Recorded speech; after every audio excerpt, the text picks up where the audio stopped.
এখন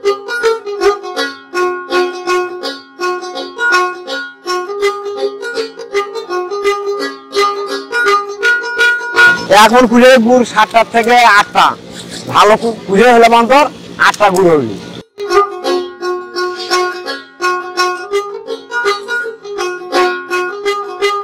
এইভাবে প্রায় নাড়তে হবে, নাড়তে নাড়তে নাড়তে নাড়তে একসময় গুড়গুলো জমে যাবে।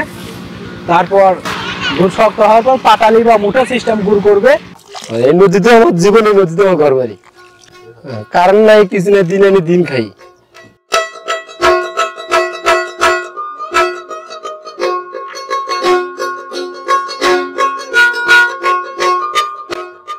মরুভূমির মতো এই চরের ভিতর 20 থেকে 25 ঘর মানুষের বসবাস। নদীর ওপারের চরের মানুষগুলো জীবন খুবই নিম্নমানের। দিন আনে দিন খাওয়া এই মানুষগুলো বিভিন্ন ধরনের কাজ করে জীবিকা নির্বাহ করে থাকে।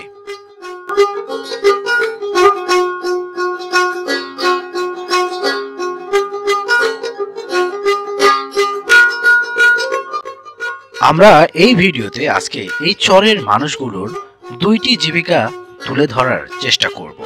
একটি হলো জেলে যারা মাছ ধরে, আর একটি হলো আখ থেকে কিভাবে গুড় তৈরি করে তারা ব্যবসা করে। নদীর ওপারের মানুষগুলো প্রত্যেক দিন এভাবেই নৌকায় করে এই পাশ থেকে ওই পাশে যাতায়াত করে থাকেন।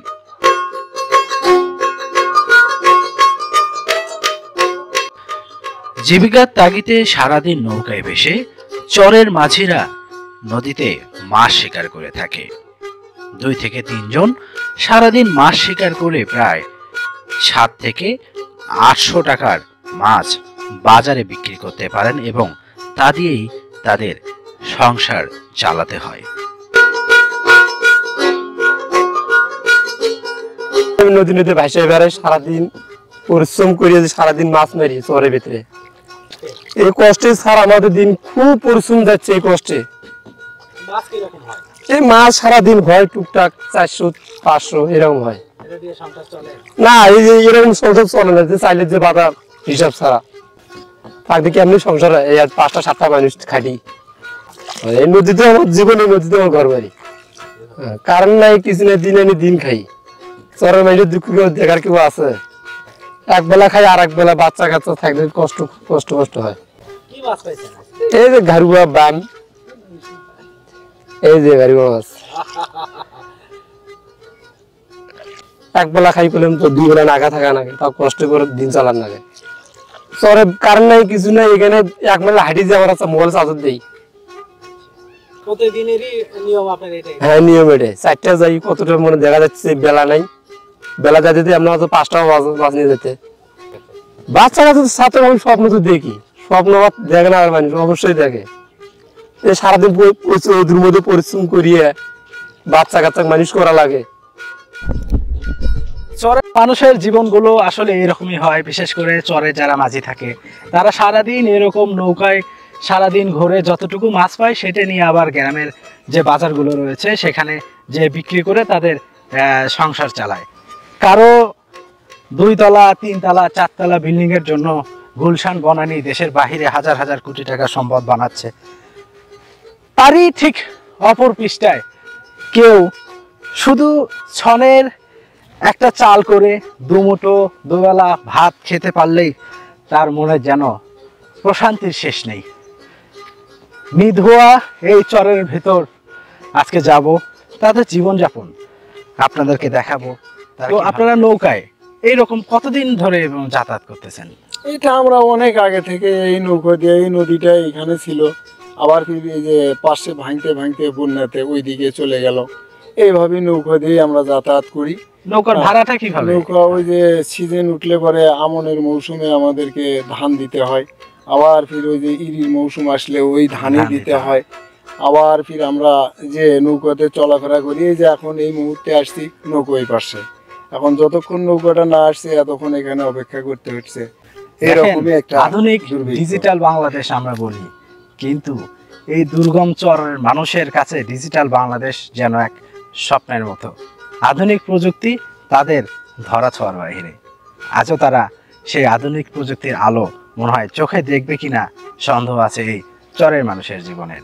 কি প্রত্যেক দিনে নৌকাতে পার হওয়া লাগে? আর হয়তো বাবা এখন গরু বকরি আসা পার হয় নাকি।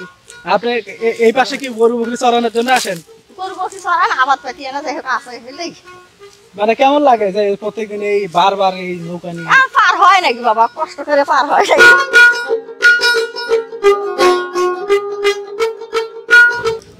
দুর্গম এই চরের জীবন যেন আশ্চর্যময় এক কষ্টের জীবন। একজন এক ভাবে তাদের জীবিকা নির্বাহ করছে। ধুধু নিরালা চরের এই মানুষদের বাজার থেকে তাদের বাড়ি কিংবা গন্তব্যস্থলে পৌঁছাতে প্রায় 3 কিলোমিটার পথ হেঁটে পাড়ি দিতে হয়। চরের মানুষ তারা কি ব্যবসা করে, কিভাবে জীবনযাপন করে, একটু পর সেই রকম একটা দৃশ্যই আপনাদেরকে দেখাবো।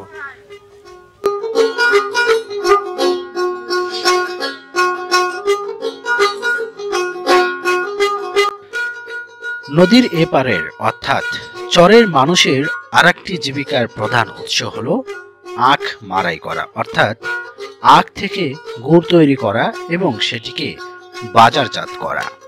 আখ থেকে গুড় তৈরির প্রক্রিয়াটা কয়েকটি ধাপে সম্পূর্ণ হয়ে থাকে, যা আপনাদেরকে এখন দেখাবো। শেষ পর্যন্ত দেখতে থাকুন।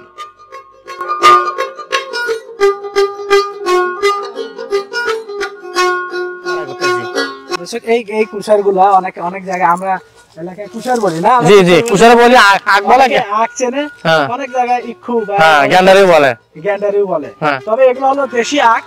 এগুলো এখান থেকে যে কুশার বা গুড় গুলো যেগুলো হয় সেগুলো বেশি স্বাদ হয়। জি জি জি আপনাদের চরের কুশারের মনে হয় গুড় ভালো হয়? গুড় ভালো হয়, স্বাদ ভালো, হ্যাঁ দানা ভালো।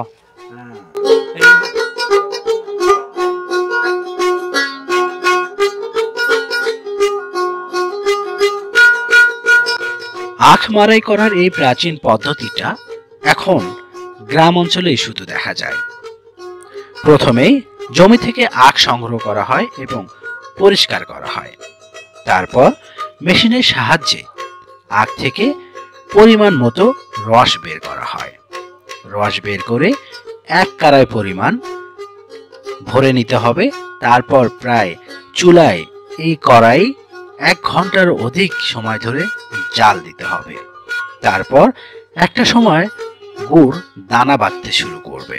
তারপর সেখান থেকে পাটালি অথবা মুঠা আকারে গুড় তৈরি করা হয়।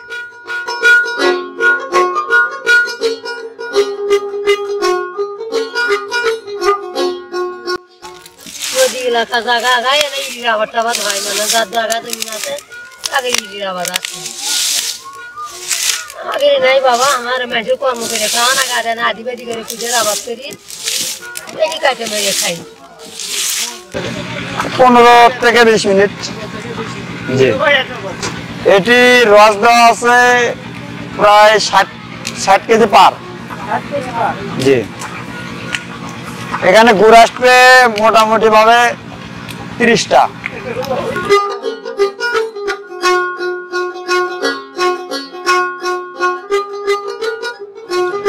এখন গুড়টা কি পর্যায়ে আছে? এখন পর্যায়ে হয়ে এসে গেছে। এটা কতক্ষণ নাড়াচাড়া করছেন আপনি? আধা ঘন্টা। আধা ঘন্টা নাড়াচাড়া করছেন। আচ্ছা বসেন। মানে এটা এখন এখান থেকে যাবে দলা হবে? হ্যাঁ দলা হবে। আচ্ছা এই যে দেখেন, আমি দেখাই এই গুড়টা, এটা প্রায় উনি রস গরম করে প্রায় আধা ঘন্টা এখানে শুধু এরকম করে ফেটতে হবে। এখানে ফেটার পর এটা শক্ত একটা পর্যায়ে আসবে, তখন বড় বড় হাফ কেজি বা 1 কেজি এরকম করে মুঠা বলে আপনাদের এখানে, না? ওটাকে কি বলে? মুঠা? হ্যাঁ ধিমে বলে। জিমা? ধিমে। ওইটাই হয়তো বা 60-70 টাকা বিক্রি হয় বাজারে।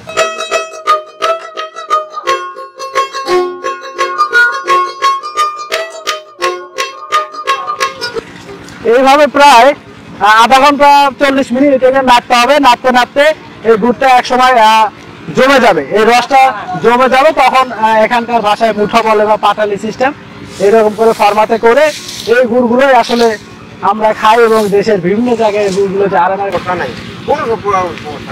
এইভাবে প্রায় নাড়তে হবে, নাড়তে নাড়তে নাড়তে নাড়তে একসময় গুড়গুলো জমে যাবে। তারপর গুড় শক্ত হওয়ার পর পাটালি বা মুঠা সিস্টেম গুড় করবে। আরে দেখাই, এইভাবে এখানে নিচে যেটা দেখতেছেন এটা নাড়তে নাড়তে জমে যাওয়ার পর এইভাবে একটা দলা গুড় বলে, এটাকে কি বলে? মোটা গুড়।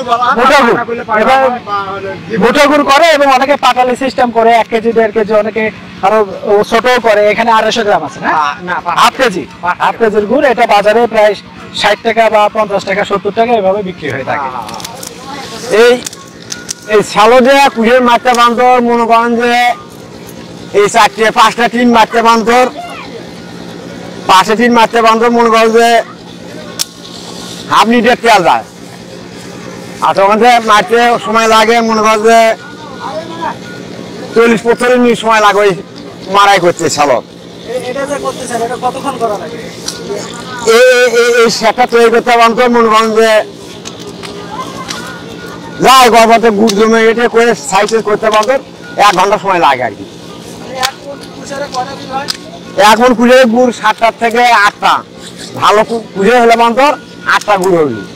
হলো হাফ কেজির ওজন, 1 কেজি নয়, আর কেজির ওজন হলো মনে কাছে 4 কেজি, আর হাফ কেজি হলো 8টা। মানে দূরে ঠান্ডা শেষ হয়ে যাবি, তারপর ডালি তুলে দেওয়া তুলে আমার থাকবে, কয়দিন থাকি। আর এই ঠান্ডা করতে করতে মনে হয় 1 ঘন্টার সময় লাগবে এখানে। তবে এদিকে লস হওয়ার সম্ভাবনা থাকে? লস আসে তো, বা সময় লস আসে। আমার পাইতে করে মানে সেমন কিছু থাকে না। তো এই ব্যথা উদ্দেশ্য ইয়ে করার উদ্দেশ্য যে নদী কাছে, নিকটবর্তী নদী, পানবন্যী হলাম, ধান ধুন নষ্ট হয়ে যায়, যার জন্য পুজো আবাদ করে এখন হয়তো আগুন ফাগুন বেঁচে কিনে যাই দূরে পড়ে ওজা করে এখন খামার করে খাই।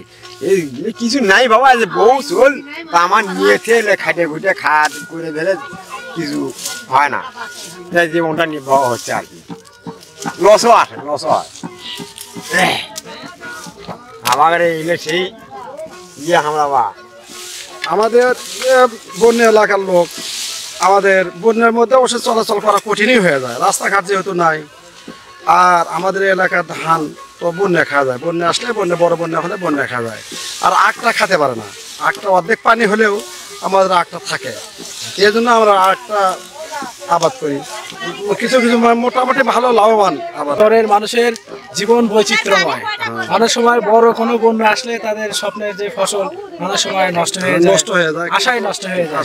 যার কারণে তারা এইখানে আখের চাষটা একটু বেশি হয়, যেটা আর কি বন্যা আসলেও অনেক সময় নষ্ট হওয়ার সম্ভাবনা কম থাকে। সারাদিন কঠোর পরিশ্রম করে রোদে পুড়ে কৃষানি তার গরুর জন্য এই চর থেকে ঘাস কেটে নিয়ে যাচ্ছেন। পরিশ্রমী এই মানুষগুলো জীবিকার তাগিদে মরুভূমির মতো এই চরে বিভিন্ন ধরনের কাজ করে থাকেন। বেলা শেষে নৌকায় চড়ে কেউ বা বাজারে যাচ্ছেন, কেউ বা বাড়িতে যাচ্ছেন সারাদিনের কঠোর পরিশ্রম করা সম্বল নিয়ে। এভাবেই চলতে থাকে মরুভূমির মতো এই চরের মানুষের জীবন। আমাদের প্রোগ্রামগুলো যদি আপনাদের ভালো লেগে থাকে অবশ্যই আমাদের চ্যানেলটি সাবস্ক্রাইব করবেন, লাইক শেয়ার করতে ভুলবেন না। ভালো থাকবেন, সুস্থ থাকবেন।